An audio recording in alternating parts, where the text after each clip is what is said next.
আচ্ছা বন্ধুরা, আমি এবার দ্বিতীয় রেসিপিটা দেখাবো। তো আমি তো প্রথমে খাসি মাংসর ঝোল দেখিয়ে দিলাম আলু দিয়ে। এবারে আমি পোলাও রান্নাটা করব কি করে। আজকে আমি বাসন্তী পোলাও করব।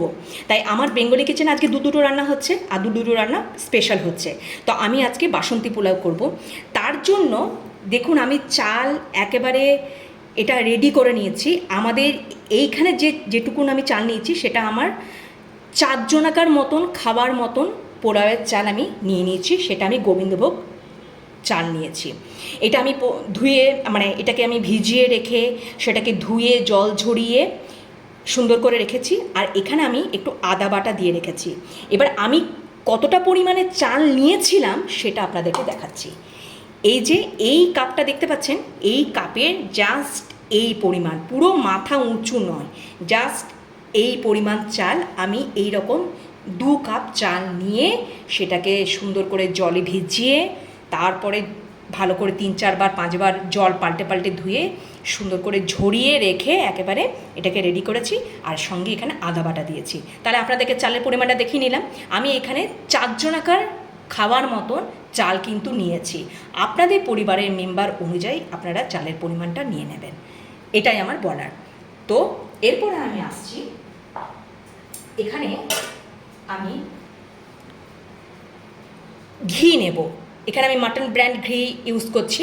আপনারা যেটা পছন্দ করেন সেই ঘিটা ইউজ করে নেবেন। তো অলরেডি তো গরম এত, তার জন্য ঘিটা তো আমার অলরেডি গলায় রয়েছে। তাই আমি এখানে মোটামুটি ধরে রাখুন এই চামচে 2 চামচ মতন, জাস্ট এই চামচে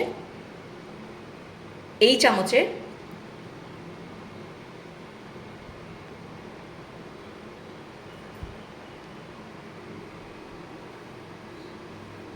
চামচে 2 চামচ মতন আমি ঘি নিয়ে নিয়েছি। তো দিয়ে দিলাম।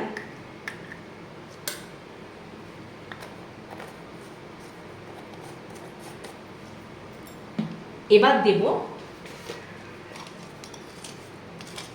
1 চামচ মতন লবণ,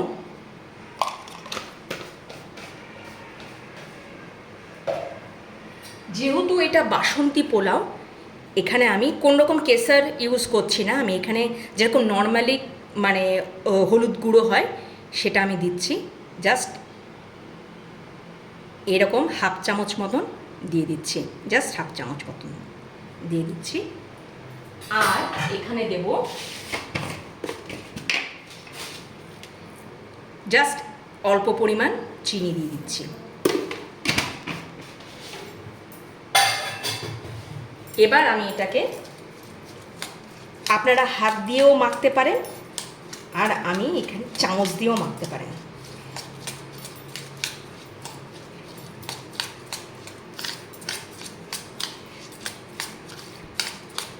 আর আদা বাটাটা দিয়েই দিয়েছি, সেটা তো আপনাদেরকে বলেই দিলাম। আর একটু আমি সামান্য হলুদ দেব, আর একটু সামান্য হলুদ দিয়ে দিচ্ছি।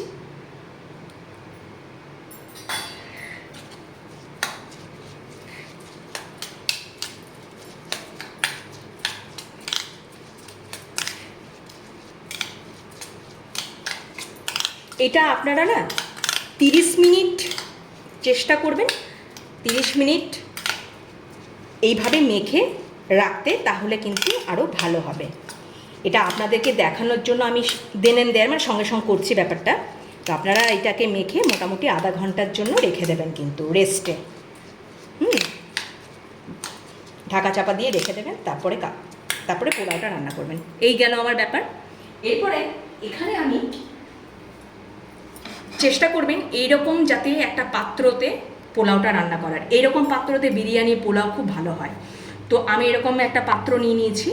এবার গ্যাসটাকে অন করে এটা গরম হতে বসিয়ে দিলাম, ফিরে আসছি। এবারে বন্ধুরা আমার এই পাত্র গরম হয়ে গেছে। এবার আমি এখানে সাদা তেল অল্প পরিমাণে দিচ্ছি, যেটুকুন আমার দরকার। আর দেব, আমি অলরেডি চালটাকে ঘি দিয়ে মাখিয়ে রেখেছি। আর এই সাদা তেলের সাথেই না আমি একটু সামান্য পরিমাণে ঘি দিয়ে দিলাম।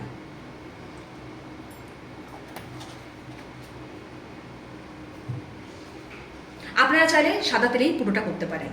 আমি একটু ঘি মিশিয়ে নিলাম। এবারে এখানে আমি এই 2 টুকরো মতন দারুচিনি যেটা এখানে দিয়ে দিলাম। একদম গ্যাসটাকে সিম করে রাখবেন। এলাচটাকে ফাটিয়ে রেখেছি, প্রায় 4-5টা মতন দিয়ে দিলাম। এলাচ ফাটিয়ে দেবেন। 5-6টা মতো লবঙ্গ দিয়ে দিয়েছি। আর কি কয়েকটা কাজু নিয়েছি আর কিশমিশ নিয়েছি। এটাকে এবার এখানে দিয়ে দিলাম।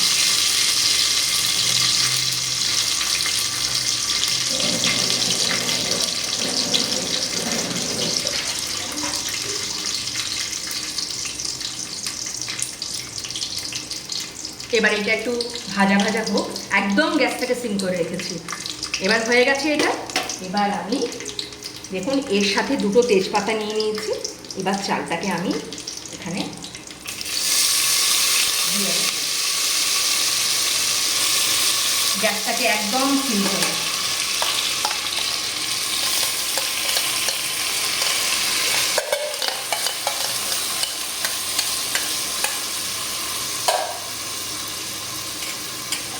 আচ্ছা বন্ধুরা, আমি একটা কথা বলে দিচ্ছি, যখনই আপনারা পোলাও, বিরিয়ানি এইরকম জাতীয় রান্না করবেন, সবসময় একটা জিনিস মাথায় রাখবেন যে যত পরিমাণে আপনারা চালটা নিয়েছেন, আমি তো আপনাদেরকে চালের কোয়ান্টিটিটা দেখো না, যে কাপে আমি নিয়েছি তার ডবল আমি কিন্তু জল নিয়ে নেব। তাহলে কি হবে, একদম ঝরঝরা হবে রাইসটা। যদি বিরিয়ানি রাইস করেন কি পোলাওয়ের এরকম পোলাও করেন, তাহলে একটু ফ্রাই করে নিই। একটু ফ্রাই করে নিয়ে ফিরে আসছি। বন্ধুরা, আমার পোলাও কিন্তু একদম রেডি হয়ে গেছে। এবারে আরেকটা জিনিস বলে দিই, যখন আপনারা চালটাকে সিদ্ধ করার আগে যখন জলটা দেবেন না, তারপরে একটু লবণটা চেক করে নেবেন, মানে লবণটা একটু দিয়ে নেবেন, তারপরে কিন্তু সিদ্ধ করতে বসাবেন। দেখুন আমি মাখার সময় একটু লবণ দিয়েছি, আর আমি তখন একবার জল দেওয়ার পরে আর একটু টেস্ট করে নিয়েছিলাম। তো আমি একটু লবণের পরিমাণটা, মানে আমার লবণের পরিমাণটা একটু দরকার ছিল, তাই জন্য আমি একটু লবণ দিয়ে তারপর সিদ্ধ করতে বসিয়েছিলাম। তো আমার একদম পোলাও রেডি হয়ে গেছে। এবার নামাবার আগে আমি একবার অল্প পরিমাণ চিনি দিয়ে মাখিয়ে রেখেছিলাম। আর আপনারা যদি পোলাও একটু মিষ্টি মিষ্টি খেতে চান, তাহলে অবশ্যই একটু চিনিটা একটু বেশিই দেবেন আর কি, মিষ্টিটা বেশি দেবেন। আর যদি কম মিষ্টি খেতে চান, তাহলে সেরকম বুঝে আপনারা মিষ্টিটা নিয়ে নেবেন। তো আমরাও মোটামুটি কম মিষ্টিই খাবো, তাই আমি একটু হালকা চিনি ওপর থেকে ছড়িয়ে দিচ্ছি। আর আমি গ্যাস কিন্তু এখন অফ করে দিলাম, চিনি ছড়িয়ে দিলাম, আর একটুখানি আর একটু সামান্য চিনি দিয়ে দিলাম, আর হালকা একটু ঘি দিয়ে দেবো, খুব সামান্য। ব্যাস, একদম আমার গরম গরম বাসন্তী পোলাও রেডি হয়ে গেছে।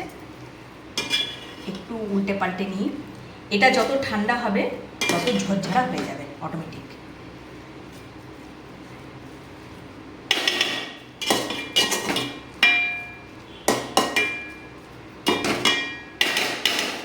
এবার এটাকে আমি নামিয়ে নেব।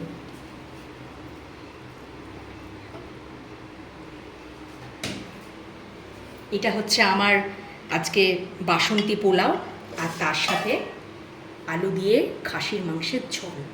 খুব ঝোলঝোলও নয়, খুব কিন্তু মাখা মাখাও নয়, জাস্ট মিডিয়াম এইভাবে রাখবেন। আর এইভাবে একবার আমার পদ্ধতিতে খাসির মাংসটা রান্না করে দেখুন, আর বাসন্তী পোলাওটা এইভাবে করে দেখুন, আর করে আমাকে অবশ্যই কমেন্টে জানান। আর যদি ভালো লাগে অবশ্যই বাড়িতে ট্রাই করবেন, লাইক করে দেবেন, বন্ধুদের সাথে শেয়ার করবেন, আর সাবস্ক্রাইব করে দেবেন আমার চ্যানেলটিকে। তাহলে আজকের মতো এখানেই শেষ করলাম, টাটা। বন্ধুরা দেখুন, আমি একদম হালকা এটাকে ভেজে নিয়েছি। এবারে আমি দেখুন জলের পরিমাণটা নিয়ে নিয়েছি। আমি এখানে যতটা পরিমাণ চাল নিয়েছি সেটা কাপের অনুযায়ী দেখেছেন, কাপ আমি দেখিয়ে দিয়েছি। সেই 2 কাপের মতন আমি এখানে চাল নিয়েছি, আর 4 কাপ জল নিয়েছি। যত পরিমাণে চালটা নিয়েছি, যেভাবে কাপে আমি মাপ করে দিয়েছি চালটা, সেটারই 4 কাপ জল আমি নিয়ে নিয়েছি। এবার আমি এটাতে ঢেলে দেবো। আর যখন একটু ভাজবেন না তখন সবসময় কিন্তু খুন্তিটাকে একটু নাড়াবেন, কারণ কেন কি তলার মধ্যে লেগে যাওয়ার সম্ভাবনাটা থাকে।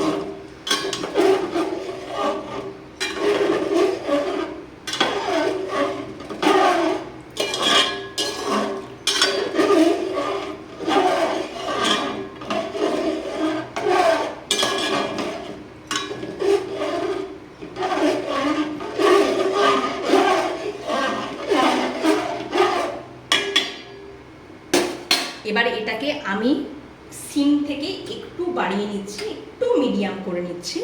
এবার আমি এটাকে একটা ঢাকা চাপা দিয়ে মোটামুটি যতক্ষণ এটা মানে সিদ্ধটা না হচ্ছে আমি ফিরে আসছি।